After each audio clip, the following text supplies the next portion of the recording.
Leverkusen have an interesting position in German football. Not the most loved club in Germany, not the most hated either, but I think this year we've won over a few people. Sometimes people smile a little bit at Leverkusen like, yeah, you are good, but you are not among the best. Leverkusen have a reputation of not necessarily getting over the line at the crunch time. We've lost a lot of finals. Even any trophy would be enormous. To win the Bundesliga would be unthinkable.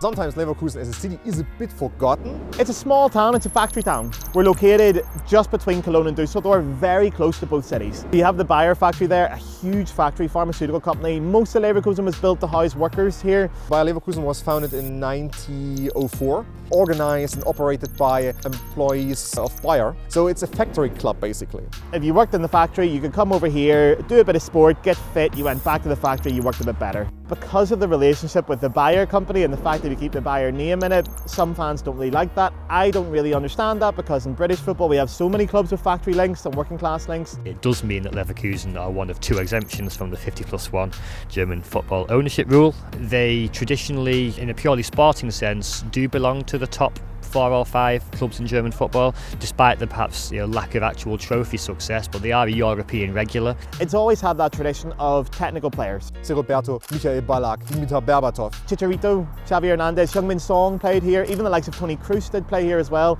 Technically brilliant, clever players that know how to play football.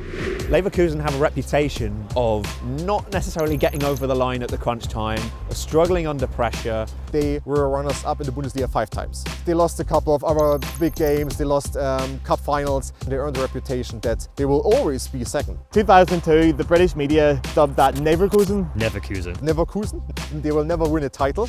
Oh, what a year. They threw away the Bundesliga title on the final day. They lost to Real Madrid in the European Cup final at Hampden Park, and they also lost in the German Cup final. So having been on for a treble, they ended up losing all 3. If Bayer Leverkusen wins the championship this year, first of all, it would of course skyrocket Xabi Alonso as a coach, as a personality in European football, because he would break that curse. No one is able to really stand up to Bayern Munich in the last decade. Just ask Borussia Dortmund. And for his side to go down to Bayern Munich earlier in the season and to not just draw but play them off the park in periods of the game, it's taken everybody by surprise. Leverkusen is such a small town. There's only 150,000 people out here. The club is everything to the city. It's the centre of not just the sporting life, but the cultural life, the social life. Leverkusen itself is around this club. So if they were to win something, it would be, even any trophy would be enormous. To win the Bundesliga would be unthinkable.